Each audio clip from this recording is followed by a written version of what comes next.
الإضاءة مش أحسن حاجة في الدنيا.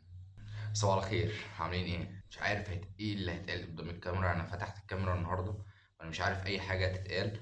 ما عنديش طاقة خالص. يمكن عشان كده قررت إن أنا أفتح الكاميرا وأصور فلوج النهاردة. عشان أنا نسيت يمكن الكام يوم اللي فاتوا أو الكام فلوج اللي نزلوا اللي فاتوا. انا نسيت ليه انا بدات اصور اصلا. عشان نفسي اولا، عشان فكره ان انا دايما ما عنديش طاقه ان انا اصور حاجه تديني حافز، حاجه تديني طاقه باور ان انا اعمل حاجات تانية. بقالي كتير ما بصورش. اخر فلوج نزل من كام يوم ودخلنا رمضان. المواعيد اتبهدلت مني وبقيت بنام على طول وما بعملش اي حاجه. فقررت ان انا هرفع الكاميرا حتى لو مفيش حاجه مفيده تتصور. يمكن في كام حاجه عايز اقولها فهقولها على مدار اليوم. يعني واحنا ماشيين اليوم الساعة 9:30 دلوقتي، فأنا لبست وهنزل الشغل. مش هاخد معايا المايك، يمكن اخد معايا كده كده هاخد معايا الموبايل. لو في أي حاجة أصور كام شوت كده بي رول. احتمال كبير ما أصورش في الشغل، مش عايز أصور في الشغل. في كام حاجة كده زي ما قلت عايز أقولها. هقولها على مدار اليوم، كام حاجة مهمة عايزين نقولها هقولها على مدار اليوم. بس أنا رافع الكاميرا ليه وبصور فلوج النهاردة ليه؟ عشان نفسي أولا. سامحوني. سامحوني، ده مش عشان حد. فلوج النهارده مش عشان حد، فلوج النهارده عشان نفسي، عشان ادي لنفسي دافع ان انا اعمل حاجه، ان انا ما بقاش نايم على طول. انا برجع من الشغل بنام لحد تاني يوم، حتى لو انا صاحي فانا على السرير فما بعملش اي حاجه وعايز اتحرك، عايز اعمل حاجات كتير. في حاجات كتير قوي محتاجه تتعمل. يلا بينا نتحرك، يلا بينا نشتغل. الله المستعان، الله المستعان. يلا بينا.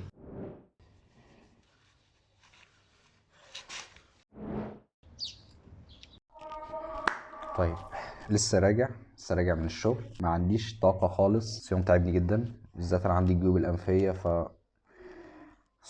عندي صداع هنا رهيب. ما عنديش طاقة. اسف لو انا زيرو طاقة وانا بتكلم.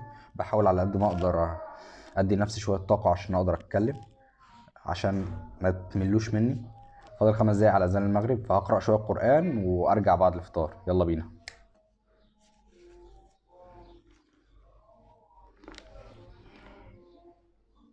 أعوذ واصبر على ما يقولون واهجرهم هجرا جميلا. رجعت تاني، فطرت زي كل يوم. فطرت وما قدرتش امسك نفسي، نمت ولسه صاحي. يلا بينا، يلا نبدأ ايا كان الوقت. يلا نبدأ. في حاجات مهمة عايز اتكلم فيها.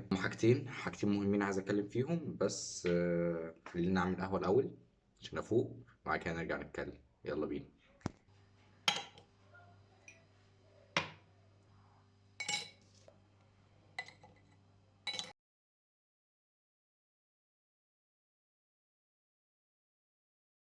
عملنا القهوة، نتكلم في المهم. مشكلة الفلوج ان انا مش ببقى محضر. هي حاجة حلوة وحاجة وحشة، فهحاول ابسط الموضوع على قد ما اقدر. احاول اتكلم في الموضوع على قد ما اقدر. اصلا مش عارف اقول ايه. رقم واحد في الحاجتين اللي انا عايز اقولهم، ايه اللي انا اتعلمته الفترة اللي فاتت، ايه اللي انا استنتجته من الفترة اللي فاتت، او اتعلمته، اللي فهمته او اللي اتعلمته من الريسيرش الكتير قوي، البحث الكتير قوي اللي انا عملته، حرب الافكار اللي كانت في دماغي. اللي استنتجته في الاخر ان لا، ما ينفعش ان انا كنت بحاول اصلح كل حاجه. يعني دايما انا بحاول اصلح. الفكره مش ان انت تصلح الدنيا عشان تعيشها صح، ان انت تتعايش مع الفتره، او بمعنى اصح كل فتره في حياتك بتبقى اختبار من ربنا. صح ان انت تعيش الاختبار ده، ان انت تتاقلم مع الاختبار ده. من الاخر ان انت تكون مرن. فكره في المرونه ان انت تكون مرن مع كل فتره في حياتك، في نفس الوقت ان انت تشتغل على نفسك. يعني انا مش هموت نفسي ولازم احل المشكله دي ولازم اطلع من اللي انا فيه ولازم ولازم ولازم، وفي نفس الوقت مش هقعد بقى واسلم. ولا، انا هشتغل على نفسي، بس هشتغل على نفسي واحده واحده. هشتغل على نفسي بالراحه، حتى لو بنسبه 1% كل يوم، مش اكتر. عادي، اشتغل على نفسك. ده هيبقى ليه نتائج بعدين. انما انت لو سحلت نفسك في ان انا لازم احل ولازم اغير اللي انا فيه ولازم اعدي من الفتره دي، انت مش هتحل حاجه اصلا. وده اللي حصل لي، ده اللي انا كنت عايشه، ده اللي انا كنت فيه. هي الفكره ان انت تبقى مسلم ومرن، انك تعيش الفتره اللي انت فيها مهما كانت صعبه، وفي نفس الوقت انت تشتغل على نفسك واحده واحده. بس ده كل الموضوع ببساطه. حاولت على قد ما اقدر ان انا اشرح. حاسس ان انا مش عارف اشرح قوي، بس حاولت على قد ما اقدر اقول ان انا عشته. لو في حاجه وانا بمنتج حاجه عايزه اشرحها اكتر او اوضحها اكتر، هتلاقيها اتكتبت هنا. بس ده رقم واحد. دي الحاجه رقم واحد اللي انا كنت عايز اتكلم فيها، ان انت ملخصها ان انت عيش الفتره اللي انت فيها زي ما هي. خليك مرن. عندك مشكله، عندك حاجه تأقلم معاها، يعني تأقلم معاها لحد ما تعدي، لحد ما الاختبار يعدي، عشان تعدي الاختبار بتاع ربنا وتنجح فيه. بس دي رقم واحد. رقم اتنين، عايز اتكلم مع نفسي بصوت عالي قدام الكاميرا. رقم اتنين دي ليا انا، رقم واحد كانت ليكوا انتوا، رقم اتنين ليا انا. عايز اتكلم مع نفسي بصوت عالي ان انا عايز اوعد نفسي، اتحدى نفسي، مش عارف اقولها ازاي، اتحدى نفسي قدام الكاميرا ان انا اشتغل على نفسي الفتره الجايه هبقى بشتغل على نفسي بس، ومش هفكر في اي حاجه تاني، مش هفكر في اي حاجه بتحصل. اشتغل على نفسي زي ما قلت، حتى لو بنسبه 1% يوميا. هصور حتى لو مفيش حاجه مهمه قوي وليله راس السنه ومش عارف إيه. الجو ده لا، ولا على قد ما اقدر ان انا اصور كتير، يعني ان انا اصور كتير وان انا اشتغل على نفسي وان انا اطور نفسي كل يوم عن اليوم اللي قبله، وكل فلوج عن الفلوج اللي قبله. بس عايز ابدا سلسله فيديوهات برضو، فكره ان انا اشرح شغلي كجرافيك ديزاينر. عايز ابدا السلسله دي، هتبقى على القناه دي برضو، مش هعمل قناه تانية عشان ما شتتش نفسي، فمش هعمل قنوات تانية، هيبقى على نفس القناه دي بس هتبقى سلسله لوحدها، بس سلسله فيديوهات هشرح فيها على قد ما اقدر. هركز على الافتر افكت اكتر، شغل الموشن والحركه اكتر، عشان دي اكتر حته في الجرافيك ديزاين عموما، ان المجال واسع جدا وكبير جدا. فدي اكتر حته انا ارتحت لها، واكتر حته انا حبيتها، فهركز عليها اكتر الفتره الجايه. ولو عرفت ان انا اشرح لكم او اساعدكم في اي حاجه تانية في البرامج اللي انا شغال عليها اصلا دلوقتي، اللي هي الانستريتور والفوتوشوب، اكتر حاجه شعبيه في البرامج دي الفوتوشوب. فحاول لو حد منكم محتاج حاجه يكتب لي في الكومنتس تحت هو محتاج يعرف ايه عن البرامج دي، وممكن اعمل له فيديو عادي، ممكن ارد لو حاجه بسيطه، ممكن ارد عليه في الكومنتات تحت. بس دول الحاجتين اللي انا كنت عايز اتكلم فيهم، مش عايز اقول حاجه تاني دلوقتي، فخلينا نوقف كلام ونشتغل. هبدا دلوقتي ان ما عنديش حاجه اعملها دلوقتي، فهبدا ان انا انقل الشوتات اللي انا صورتها الصبح وهمنتج فيها وهصور وانا بمنتج. يعني الفلوج مش هيخلص هنا، هنكمل، بس هنكمل بي رول، ولو في حاجات قالها هقولها. يلا بينا.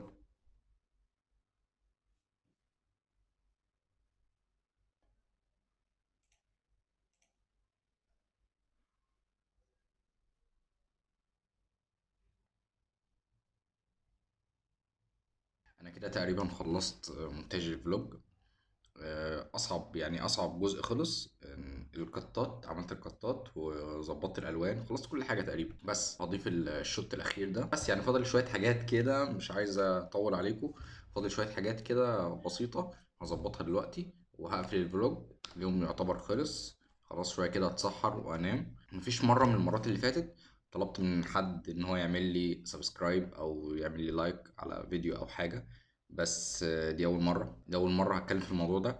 فلو بجد استفدت من الفلوج او عجبك الفلوج، او حاسس ان في حاجه ممكن تتعمل تحسن الدنيا شويه، في حاجه بعملها انا بحاول على قد ما اقدر الفتره الجايه اظبط، على قد ما اقدر احسن الموضوع، ان احسن ان الفلوجات بتاعتي ممله شويه. فبحاول احسن الدنيا، بحاول احط ترانزيشن. لو المحتوى بتاعي بيعجبك او بتحس انك بتستفاد حاجه بسيطه، فاعمل لي سبسكرايب عشان اللي جاي احسن ان شاء الله. بس دي كانت كل حاجه النهارده، اشوفكم في فلوج جديد. سلام.